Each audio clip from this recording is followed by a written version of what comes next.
Mesdames et messieurs, bonsoir plutôt, soyez les bienvenus pour cette nouvelle édition de votre journal de 22h, au sommaire de l'actualité.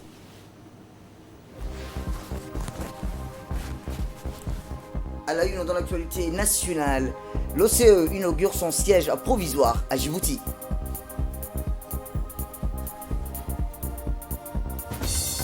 Signature d'un protocole d'accord relatif au traitement de la dette djiboutienne.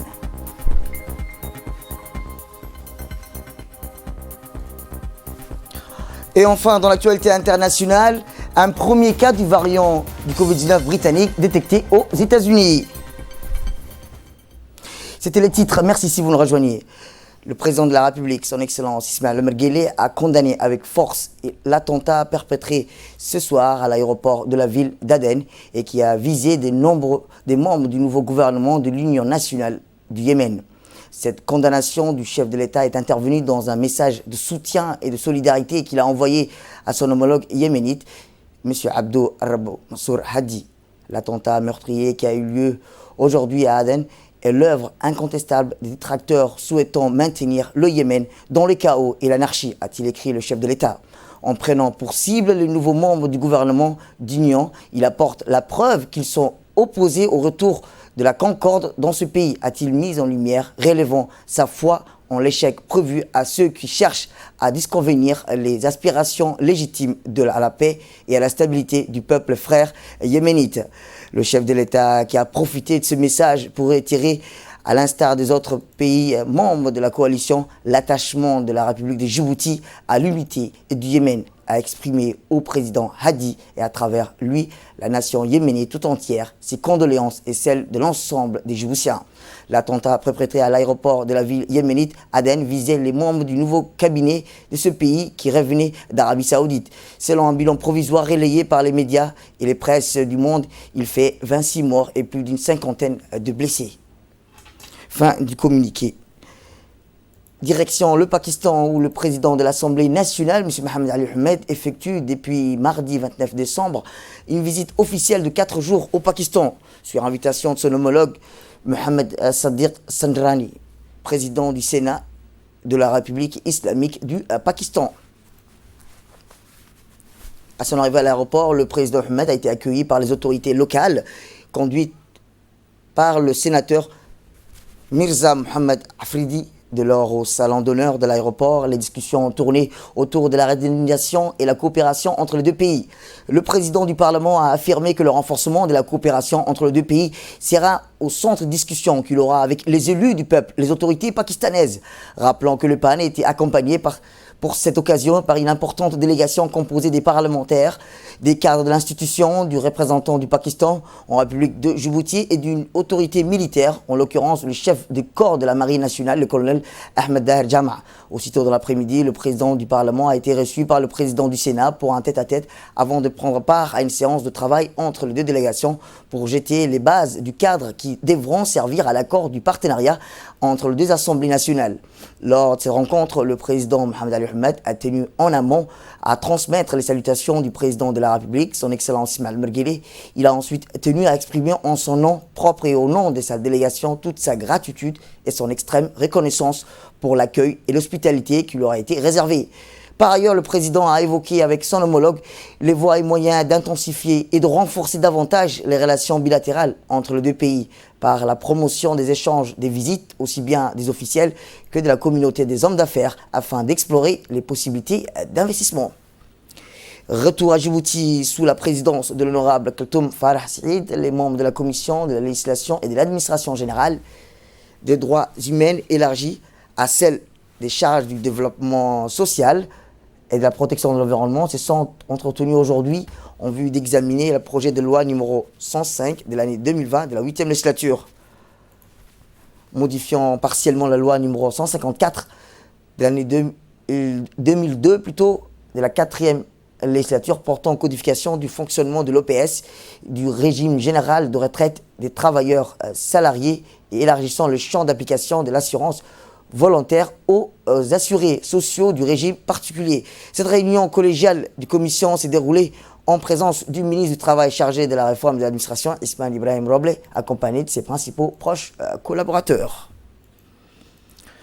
Je vous le dis dans le titre, le secrétaire général entrant de l'Organisation de coopération éducative, M. Mansour bin Moussalem, a inauguré officiellement le siège provisoire de l'organisation à Djibouti, conjointement avec le ministre djiboutien des Affaires étrangères et de la coopération internationale, M. Mohamed Ali Youssouf, le ministre djiboutien de l'Éducation nationale, de la formation professionnelle, M. Mustafa Mohamed Mahamoud, et le ministre de l'Enseignement supérieur et de la Recherche, Dr Nabil Mohamed Ahmed. Après avoir exprimé son remerciement pour le soutien du gouvernement djiboutien à l'OCE dans sa phase préparatoire, le secrétaire général entrant a déclaré que l'opéralisation de l'OCE représente une opportunité historique pour ces États fondateurs de concrétiser les idéaux et les principaux de la Déclaration universelle de l'éducation équilibrée et inclusive. Le secrétaire général entrant a affirmé que la détermination de l'OCE à servir les intérêts des États fondateurs pour un développement durable, équitable, agir en tant que catalyseur et une troisième voie alternative et inclusive. Écoutons le secrétaire général. Et ce sommet qui a eu lieu en janvier 2020 et qui a vu la création de notre organisation collective, de votre organisation de coopération éducative, qui est née à Djibouti, eh bien, c'est un plaisir en ce sens d'être de retour ici, ce lieu de naissance de cette organisation, ce lieu qui a marqué l'adoption de la Déclaration universelle de l'éducation équilibrée et inclusive. Grâce à vous, messieurs les ministres, et à la vision du gouvernement sous la vision, bien entendu, de son Excellence, le Président de la République, qui aujourd'hui nous reçoit en tant qu'organisation de coopération éducative dans notre phase préparatoire, dans ce siège. Et en ce sens, permettez-moi, messieurs les ministres, de vous exprimer toute ma reconnaissance pour avoir mis à notre disposition collective ces locaux. Nous avons aujourd'hui, en effet,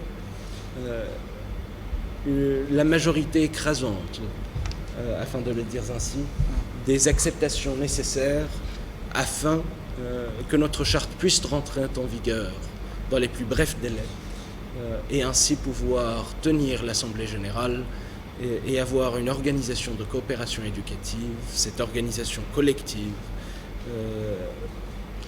opérationnelle et déterminée à réaliser la mission pour laquelle elle a été fondée.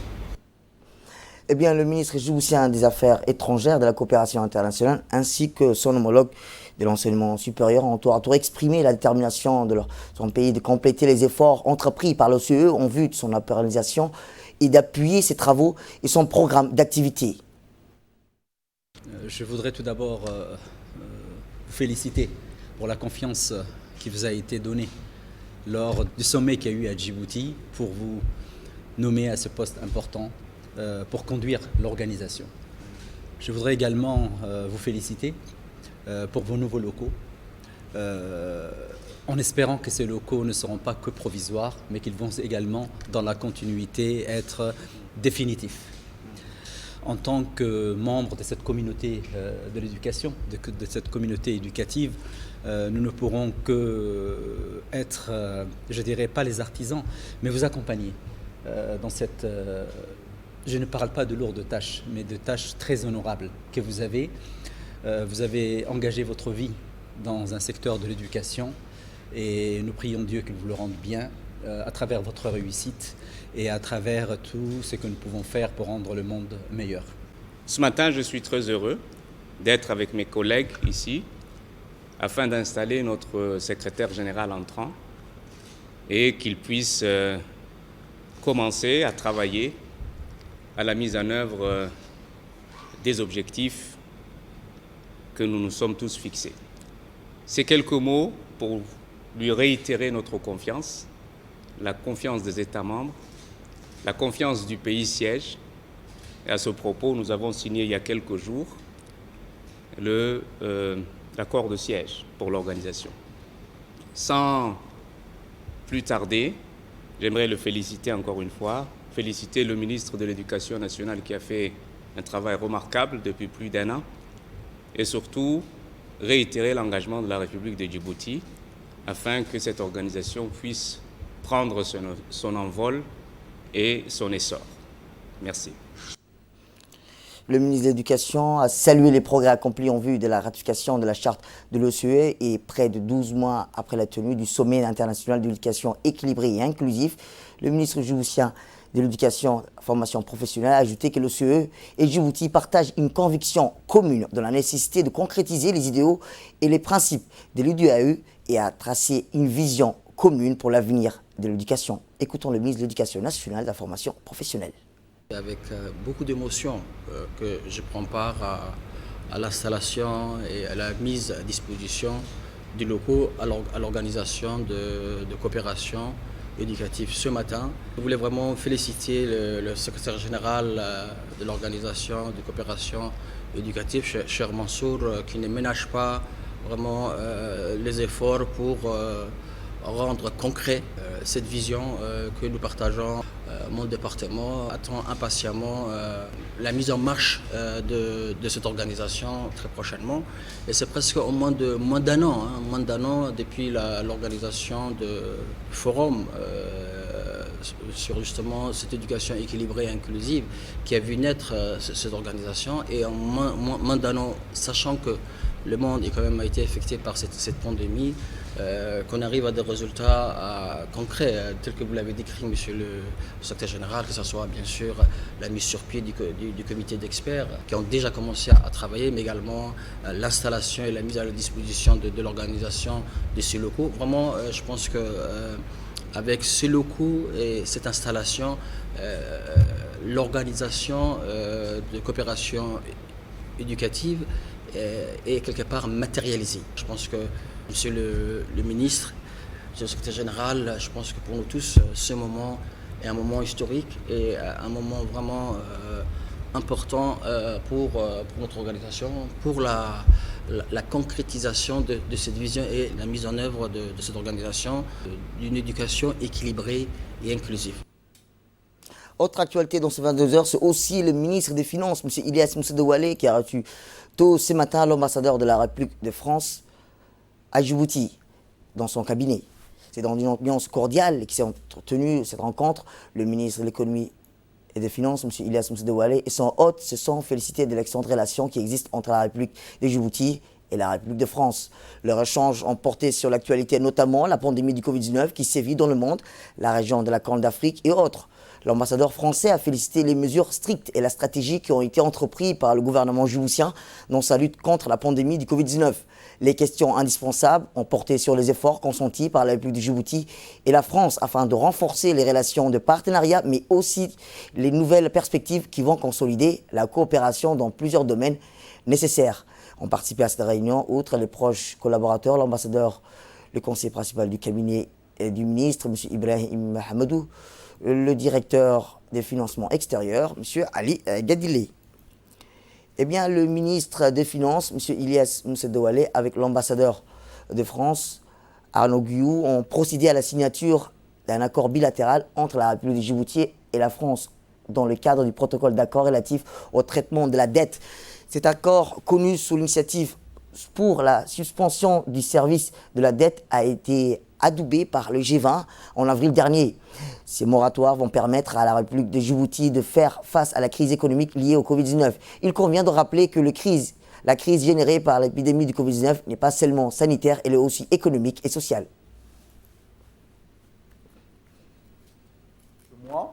On est dans le cadre de l'initiative pour la suspension du service de la dette, dans le cadre du G20, du Club de Paris, et dont le but est d'offrir la possibilité aux pays bénéficiaires de réorienter leurs crédits en matière de lutte contre le Covid. Et donc c'est une facilité financière qui est importante. J'ajoute qu'elle s'inscrit dans le cadre de la gestion tout à fait remarquable par les autorités djiboutiennes de la crise sanitaire et des conséquences économiques. Alors les défis sont encore très importants. mais le budget 2021, la fameuse initiative ici, institution, connectivité, inclusion, est une réponse à la situation du pays, et je crois que cela va dans le sens. Comme vous le savez, les membres du Club de Paris sont convenus de prolonger cette initiative de près de 6 mois et restent à l'écoute des partenaires djiboutiens pour répondre à vos besoins. Cette séquence, je crois, illustre le très haut degré de confiance qu'il existe entre la France et Djibouti.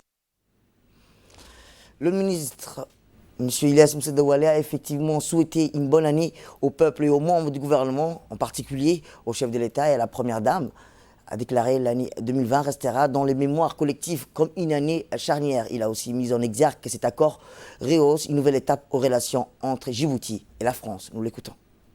Je profite de cette occasion pour souhaiter nos vœux le meilleur, Monsieur l'ambassadeur, à vous-même, à votre famille, à l'ensemble de votre équipe à l'ambassade, mais également à toute la communauté française en République de Djibouti. Je tiens également à présenter mes vœux à mon équipe, à l'ensemble de Djiboutiens et au président de la République ainsi qu'à la Première Dame. C'est une belle occasion qui nous permet de clore un peu une année difficile sur le plan sanitaire, sur le plan économique, mais cependant très productive dans nos relations bilatérales entre Djibouti et la France, qu'on voit beaucoup d'initiatives engagées. Nous sommes très confiants dans nos relations et plusieurs ministres djiboutiens également. Dans les derniers temps, le ministre de la Défense s'est rendu dans le cadre de nos dialogues politiques, sécuritaires, stratégiques, donc engagé avec son collègue et également plusieurs personnalités françaises. Ceci, en tout cas, dans le cadre de la signature de cette convention de suspension de service de la dette, arrive au point nommé parce que nécessaire compte tenu du choc externe que Djibouti a subi après cette crise du Covid. Et nous saluons au passage le président Macron et son leadership sur l'initiative du G20. On doit l'avouer, le président Macron était parmi les premiers présidents du G7 ou du G20 plus globalement à demander à ce que certaines dispositions soient prises pour les pays en voie de développement et en particulier pour les pays africains. Et nous en sommes reconnaissants. La première partie donc, de la suspension vient de prendre fin ou prendra fin dans 2 jours. Et une deuxième requête, parce que renouvelée au niveau du G20 récemment, sous la présidence du Royaume de l'Arabie Saoudite, vient d'être introduite. Et nous sommes très confiants que pour l'année 2021, nous aurons également cette possibilité pour suspendre les services de la dette, parce que tout simplement nos budgets respectifs en Afrique ont été marqués, ont subi de plein fouet cette crise sanitaire transformée en crise économique mondiale. Mais au-delà de cette activité ou cette convention par rapport à la suspension des services de la dette, nous sommes également particulièrement heureux de voir plusieurs conventions sont en cours et seront bientôt signées, notamment sur la non-double imposition, ce qui va vraiment nous permettre de réaliser ces rêves collectifs nourris qui consistent à avoir plus d'entreprises et plus d'investissements français à Djibouti.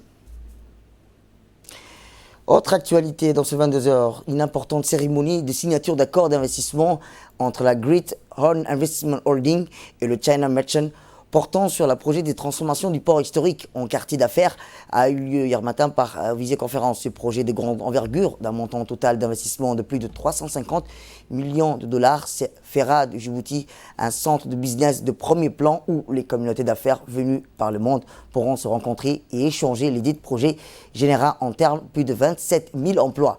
Pour plus de détails, nous avions le président des ports et des zones franches, M. Aboubakr Hadi, dans une interview qu'il nous a accordée à la radio-télévision de Djibouti et le journal à la Nation. Une interview où il a détaillé de long et en large les tenants et aboutissants de ce méga-projet. Je voudrais tout d'abord expliquer le pourquoi de ce projet. Il s'agit de la transformation de l'ancien port de Djibouti et le pourquoi de cette question, c'est-à-dire que ce port ne répondait plus aux normes en termes de profondeur pour accueillir des gros navires. D'autre part, il faut savoir que l'ancien port était entouré par la ville qui l'emprisonnait carrément et pouvait faire l'objet d'aucune extension. Au nord par le Djibouti Palace Kempinski et au sud par le reste de la ville. Par ailleurs, il ne faut pas oublier que le réservoir de carburant des sociétés de la place s'est situé tous à l'intérieur du port, ce qui est dangereux et déconseillé pour une ville. De ce fait, nous avons construit des ports modernes comme le SGTD, le terminal pétrolier ou encore le Doralé Multipurpose Port ou le DUMP. À partir de ce moment-là, le président de la République a initié ce nouveau projet pour que l'ancien port soit utilisé pour ce nouveau projet qui s'inscrit dans la stratégie Port Park City qui est la nôtre. Dans un second temps, le président des autorités portuaires nous a indiqué que parmi les retombées de ce méga-projet, le plus important sera la création d'emplois. Réécoutons-le. Parmi les retombées de ce méga-projet, le plus important sera la création d'emplois. En termes d'emplois directs, ce projet va créer plus de 27 000 emplois, car vous devez savoir que cette première phase est la plus grande partie de ce méga-projet et l'on terminera cette partie en 3 ans. Vous devez garder à l'esprit également que nous avons tout prévu pour la formation des emplois qui naîtront de ce projet. Nous avons prévu également de former les gens afin qu'ils puissent suivre la cadence du travail avec aisance et que les experts auxquels nous ferons appel seront ici juste le temps pour que nos employés djiboutiens puissent apprendre et maîtriser le travail. Ainsi, comme vous avez pu constater, il y aura des constructions d'hôtels, des appartements de services, logistique et transport et pour les ports et le modèle de Sekou, Port Park City 3 en 1. C'est une véritable révolution qui va répondre à un besoin, celui du flux croissant des touristes et d'hommes d'affaires internationaux.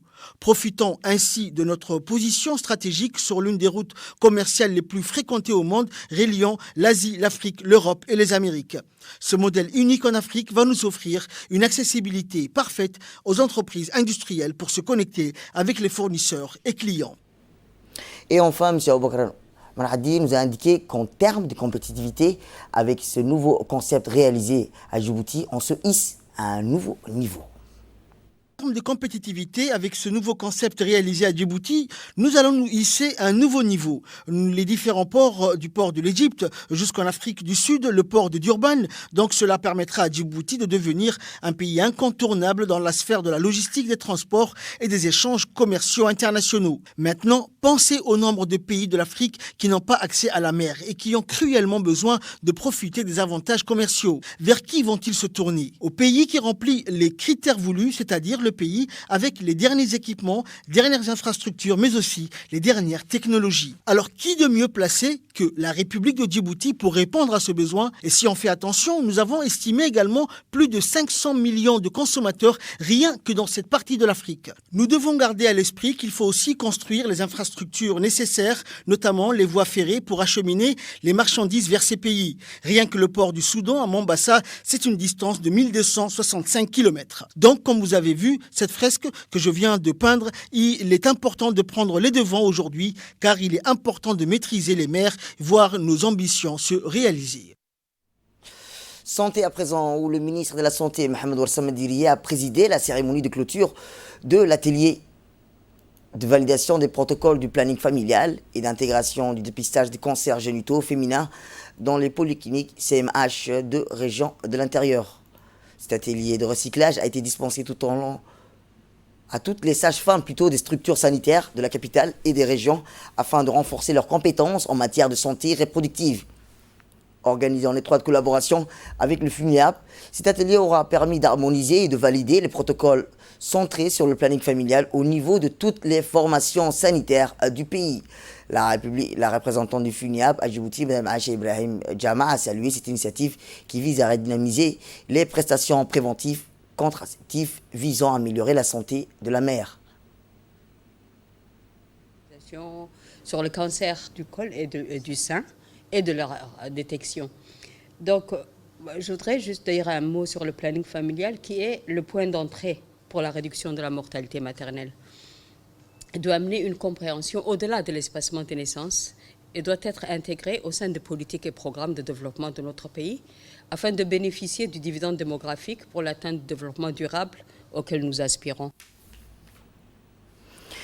Eh bien, le ministre de la Santé, M. Mohamed Ouassama Dirie, a encouragé les sages-femmes à préserver davantage dans leurs nobles fonctions au service de la santé de la mère et de l'enfant. Ma présence parmi vous aujourd'hui illustre l'intérêt tout particulier que j'accorde à la santé maternelle et néonatale.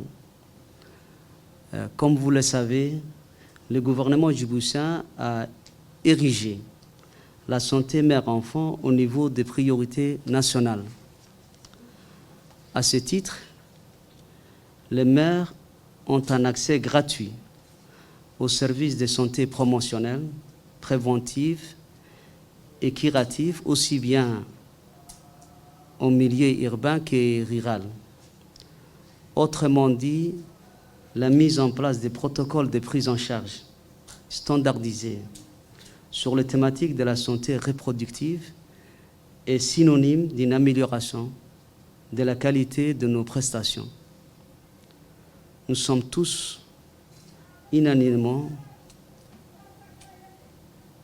pour reconnaître que la qualité de l'offre de soins ne dépend pas uniquement des infrastructures, des équipements et des consommables, mais aussi des compétences humaines et un engagement professionnel au quotidien. Cependant, il faut reconnaître que les performances réalisées et les efforts déployés dans le domaine de la santé mère-enfant, les résultats souhaités doivent être améliorés et tendre vers leur plénitude afin de rehausser l'ensemble des indicateurs nationaux relatifs à la problématique santé mère-enfant. De plus, il est fondamental de mettre en exergue que nos structures de soins de premier et du deuxième niveau de la pyramide sanitaire sont les portes d'entrée de notre système de santé. C'est pourquoi la volonté d'intégrer le dépistage des cancers génitaux féminins dans nos soins de santé de base permettra aux mères d'avoir un dépistage précoce afin de diminuer la morbidité et la mortalité maternelle qui demeurent encore élevées dans notre pays. Autre actualité, le ministère de la Femme et de la Famille a organisé ce matin au Palais du Peuple, en collaboration avec la mairie de Djibouti, un programme d'atelier de lancement des caisses de santé communautaires de la ville de Djibouti. L'objectif de l'événement était, entre autres, d'apprendre à la maîtrise du système de caisses de santé communautaire, mais aussi également de permettre aux participants et participantes d'avoir une idée claire et précise de l'importance de cette initiative ô combien est noble. Une présentation a été faite par M. Ouedraogo Omarou, un expert international, également consultant technique pour le ministère de la Femme et de la Famille, qui a pris le plaisir de bercer la foule venue en masse par les voix incessamment convaincantes sur l'objet de l'assise de sa dimension sociale. Une dynamique sociale, le lancement des caisses de santé communautaires pour les 30 quartiers s'inscrit dans les cadres de renforcement de la politique nationale mise en place par le ministère de la Femme et de la Famille.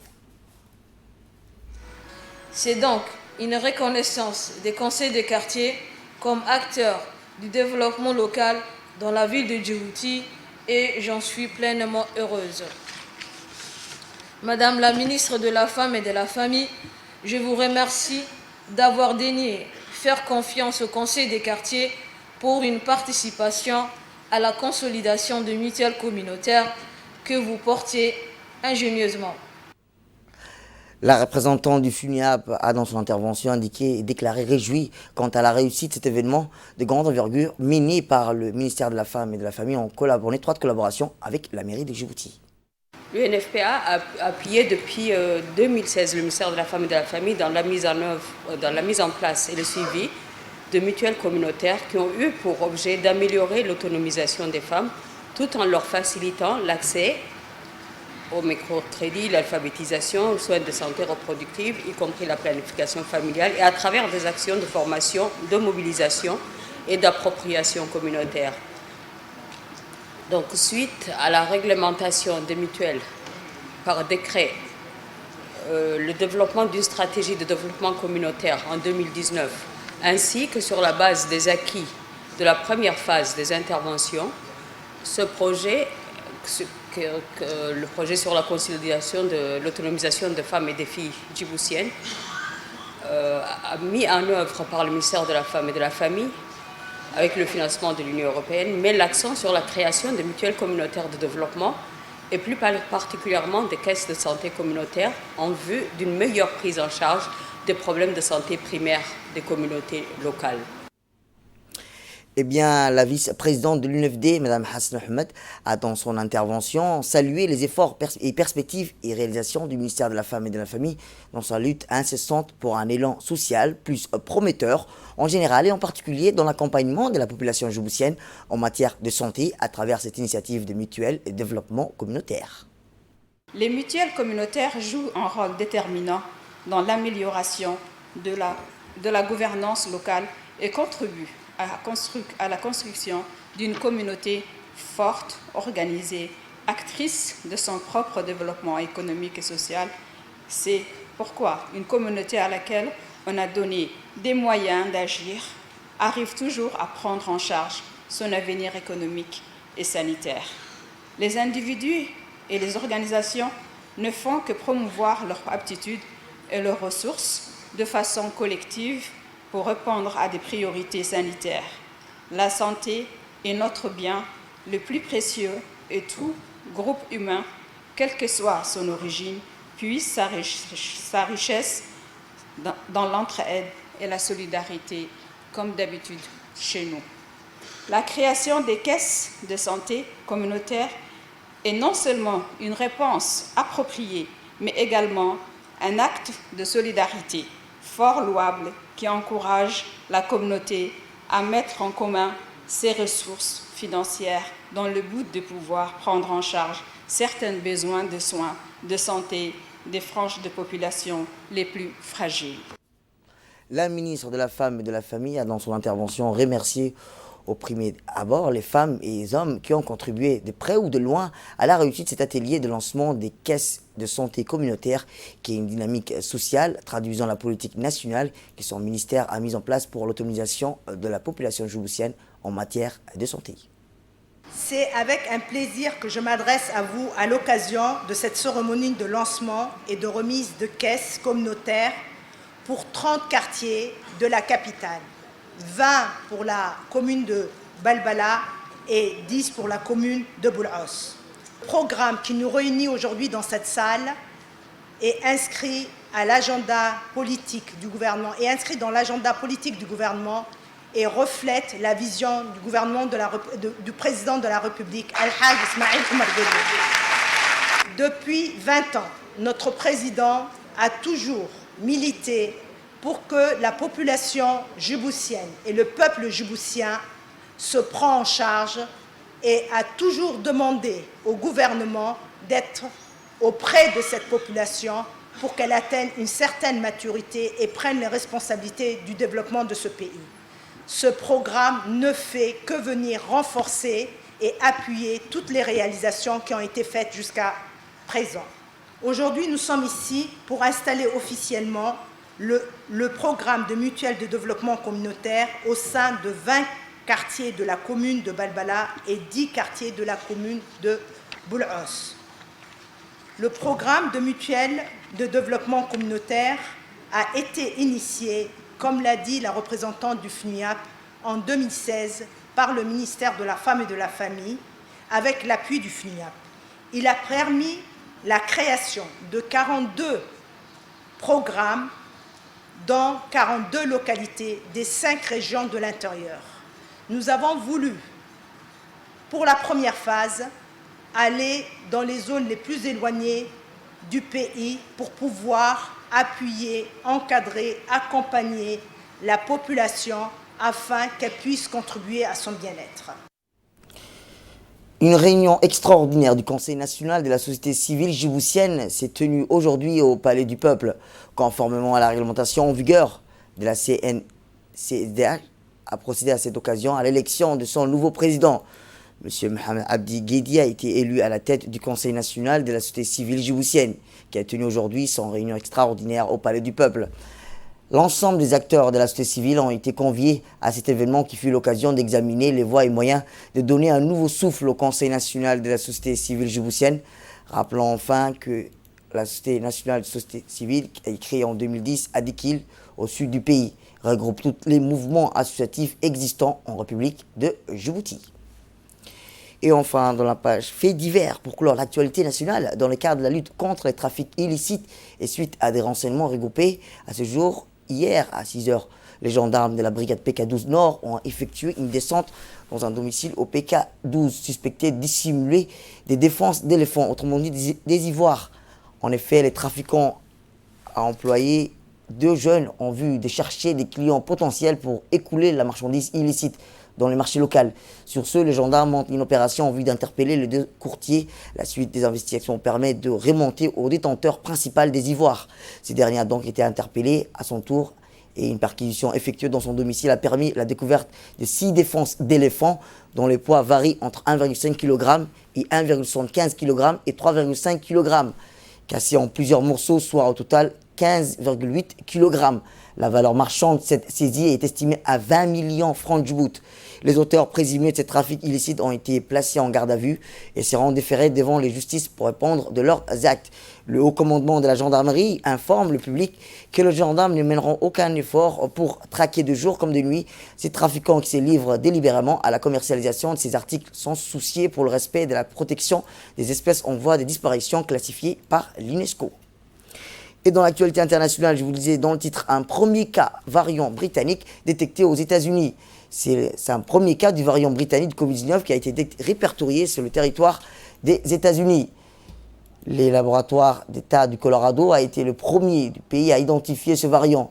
Le B117, découvert au Royaume-Uni, a annoncé hier le gouvernement du Colorado. Jared Police, les autorités sanitaires ont ouvert une enquête, mais aucun cas contact n'a pu être identifié pour l'instant. Selon des études, cette mutation est particulièrement contagieuse, ce qui a incité les autorités britanniques à sonner l'alarme la semaine dernière. Mais rien ne démontre à ce stade qu'elle entraîne des formes plus graves du Covid-19.